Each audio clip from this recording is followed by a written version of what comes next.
Bismillahirrahmanirrahim. Assalamualaikum warahmatullahi wabarakatuh. Salam sehat kawan-kawan. Hari ini kami merasa bahagia bisa menyampaikan setitik ilmu untuk pelajar yang bersemangat dalam meningkatkan pemahaman pembelajaran bidang biologi. Oke, sebelum kita mulai presentasi, perkenalkan kami dari kelompok 2 atas nama Saniatul Rutbah dan Siti Nuriana. Halo guys, lagi ngapain sih? Yang jelas lagi bernafas kan? Wah, cocok dong. Di sini saya akan menjelaskan mekanisme dan volume udara pernafasan. Ada 3 poin utama yang akan saya sampaikan. Pertama, pernafasan dada. Kedua, pernafasan perut. Dan yang terakhir, volume udara pernafasan. Kira-kira kamu tahu gak? Kamu nafasnya dengan mekanisme pernafasan dada atau pernafasan perut sih?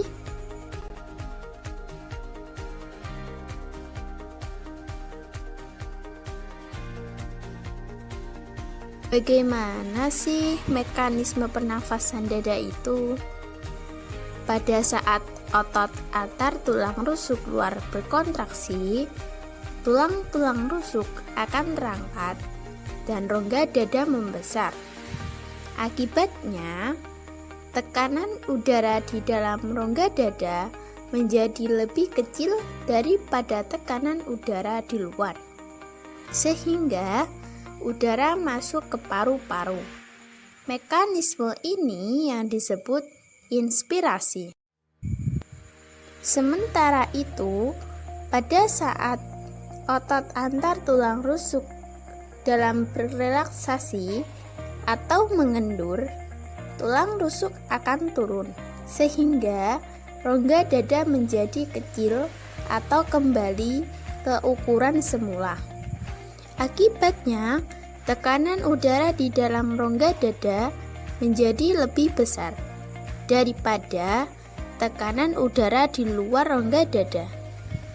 Hal ini menyebabkan udara dalam rongga dada terdorong keluar dari paru-paru atau ekspirasi menuju hidung dan mulut. Lalu, bagaimana mekanisme pernafasan perut?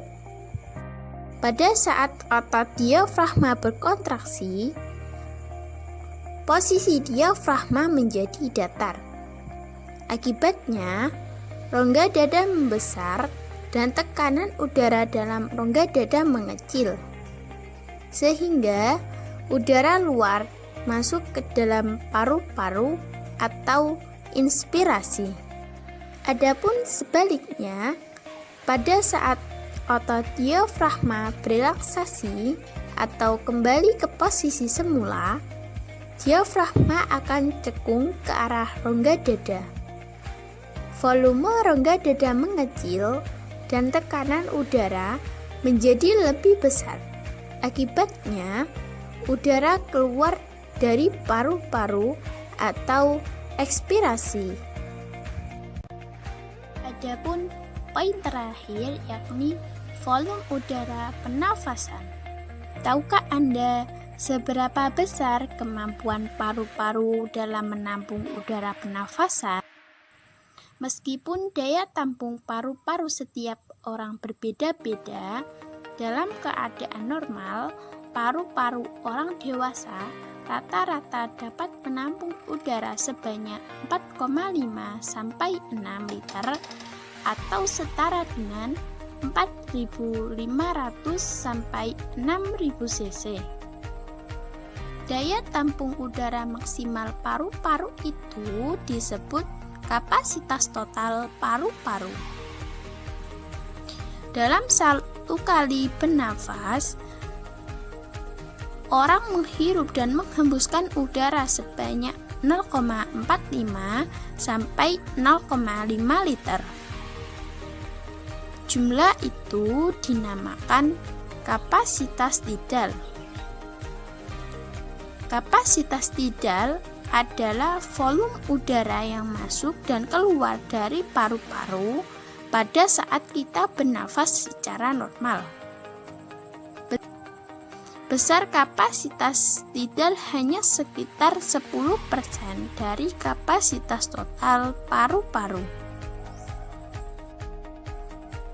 Pada saat kita menarik nafas sedalam-dalamnya, masuk udara tambahan yang disebut udara cadangan inspirasi sebanyak 1,5 liter.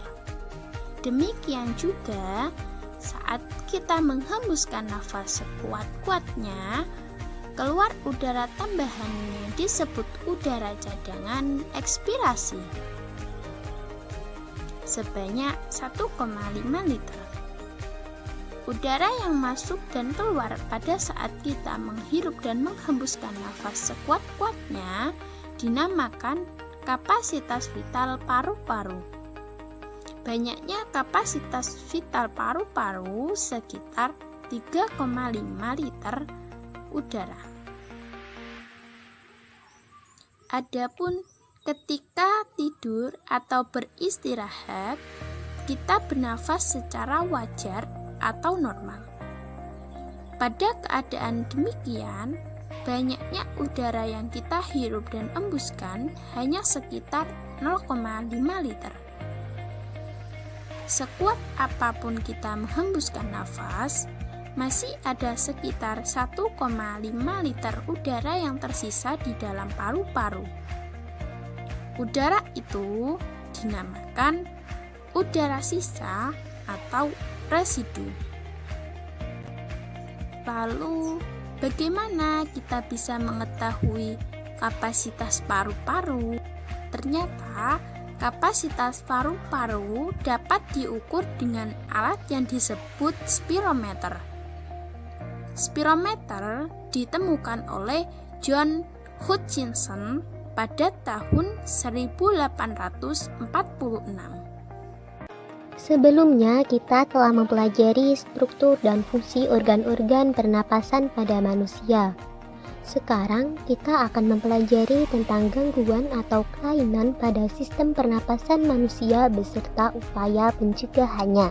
Organ-organ pernapasan dapat mengalami gangguan sehingga akan menghambat suplai oksigen dalam tubuh. Gangguan tersebut dapat disebabkan oleh beberapa faktor. Misalnya, karena pola hidup yang tidak sehat, atau karena infeksi virus dan mikroorganisme. Kalian pasti sudah membaca atau melihat sekilas isi dari buku LKS kalian kan? Nah, di buku LKS kalian itu sudah ada 10 gangguan pada sistem pernapasan manusia beserta upaya pencegahannya. 10 gangguan tersebut antara lain asfiksi, asidosis respiratorik, asma, emfisema, kanker paru-paru, COVID-19, pneumonia, tuberkulosis atau TBC, influenza, dan juga polip. Selain 10 gangguan tersebut, apakah masih ada gangguan atau kelainan yang menyerang pada sistem pernapasan manusia? Dan kalau memang ada, apa saja sih gangguan itu? Nah, mari kita pelajari bersama-sama. Jenis gangguan atau kelainan pada organ-organ pernapasan manusia yang pertama yaitu bronkitis. Bronkitis merupakan infeksi pada bronkus yang dapat menyebabkan terjadinya peradangan atau inflamasi. Bronkitis yang memburuk dan tidak mendapatkan penanganan yang tepat akan berpotensi menimbulkan komplikasi. Bronkitis disebabkan oleh infeksi virus dan lebih rentan menyerang perokok dan juga orang dengan sistem kekebalan tubuh yang lemah. Seseorang yang menderita bronkitis biasanya ditandai dengan munculnya gejala-gejala seperti batuk berdahak, sakit pada tenggorokan, sesak napas, hidung tersumbat, dan juga demam. Untuk lebih jelasnya kita dapat melihat pada gambar. Nah, pada gambar itu terdapat bronkus yang sehat dan juga bronkus yang terkena penyakit bronkitis. Bronkus yang terkena penyakit bronkitis menghasilkan lendir yang lebih banyak. Akibat dari lendir yang berlebihan inilah dapat membuat sistem pernapasan menjadi lebih rentan mengalami infeksi. Penyakit bronkitis dapat dicegah dengan cara berhenti merokok, menghindari terkena paparan asap rokok, dan juga menghindari mengonsumsi alkohol. Selain itu, penyakit bronkitis juga bisa diatasi dengan cara melakukan senam pernapasan, mengonsumsi air putih yang cukup, dan menggunakan masker untuk mengurangi risiko infeksi. Jenis gangguan atau kelainan pada organ-organ pernapasan manusia yang kedua yaitu laringitis. Laringitis merupakan peradangan pada laring yang disebabkan oleh infeksi patogen. Laringitis dapat ditandai dengan gejala-gejala seperti batuk, nyeri pada bagian tenggorokan, kesulitan berbicara, dan suara menjadi serak. Laringitis juga dapat terjadi bersama dengan radang saluran pernapasan lainnya, seperti hidung, tenggorokan, atau amandel. Untuk lebih jelasnya dapat dilihat pada gambar. Dapat kita ketahui bahwa di dalam laring terdapat pita suara. Dalam kondisi normal, pita suara akan membuka dan menutup dengan lancar, membentuk suara melalui pergerakan dan getaran yang terbentuk. Saat terjadi iritasi dan peradangan di kotak suara, pita suara akan membekak. Hal ini memicu terjadinya perubahan suara yang diproduksi.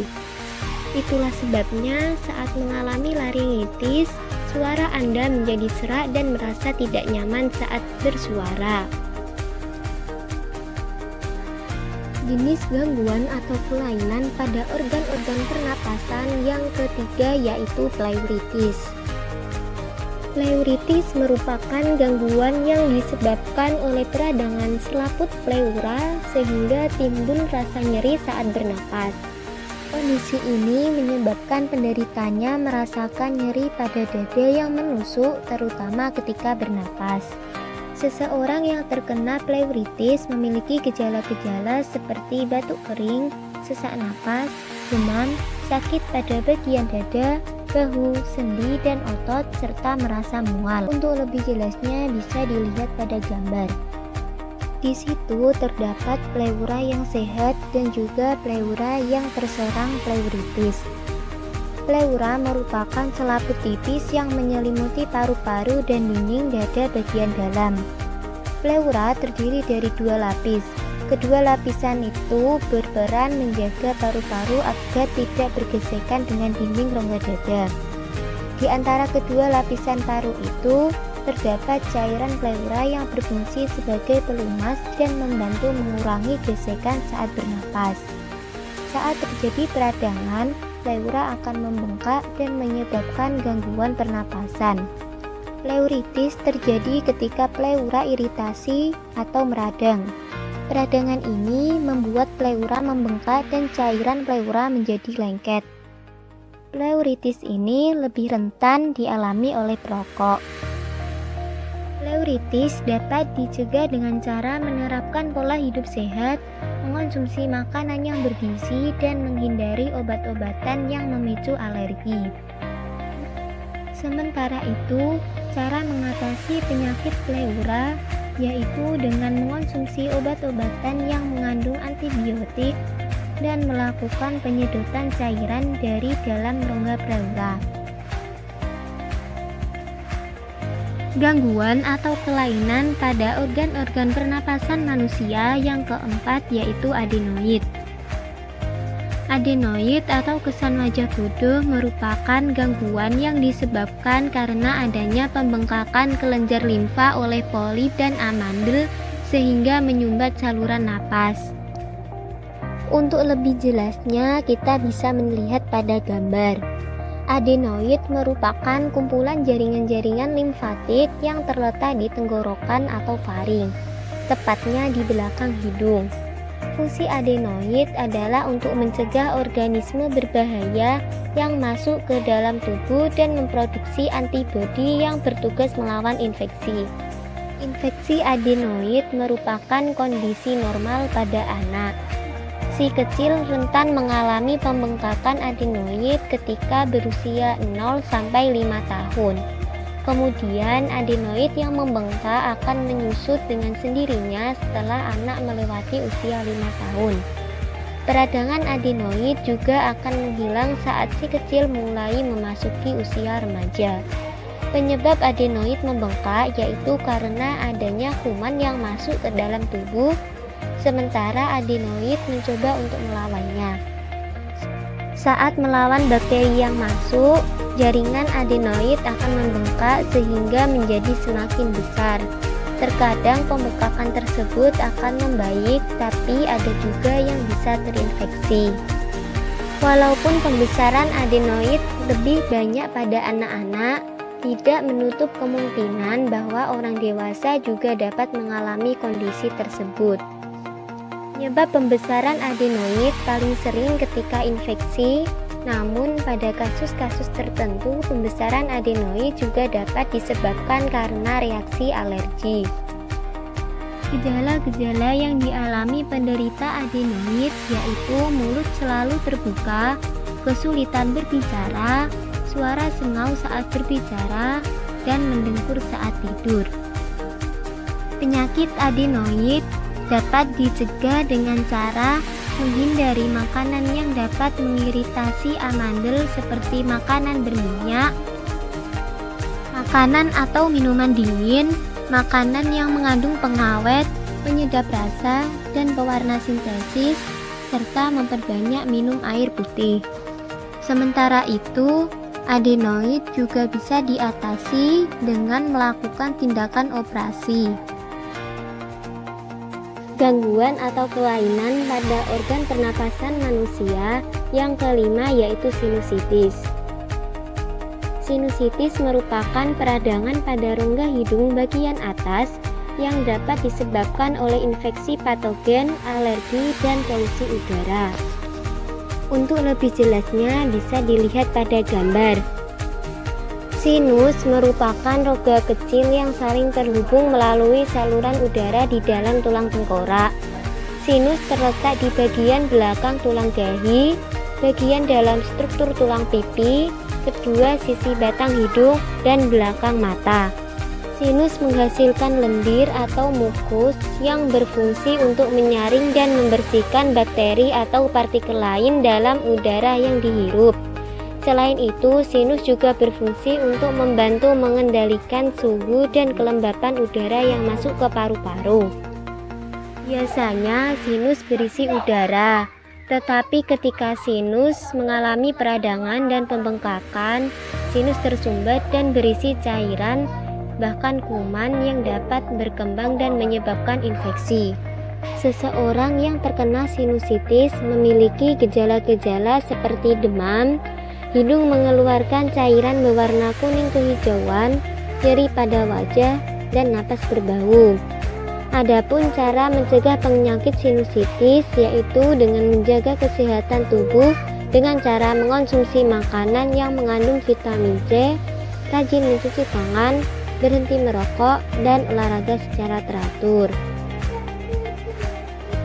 Sementara itu, cara mengatasi penyakit sinusitis yaitu dengan mengonsumsi antibiotik dan steroid serta melakukan operasi jika dalam keadaan parah. Dari sini kita dapat mengambil setitik pelajaran bahwa kesehatan sangatlah berharga. Oleh karena itu, marilah kita menjaga kesehatan kita dan juga orang-orang yang ada di sekitar kita. Demikian yang dapat kami sampaikan. Mohon maaf atas segala kekurangan. Wassalamualaikum warahmatullahi wabarakatuh.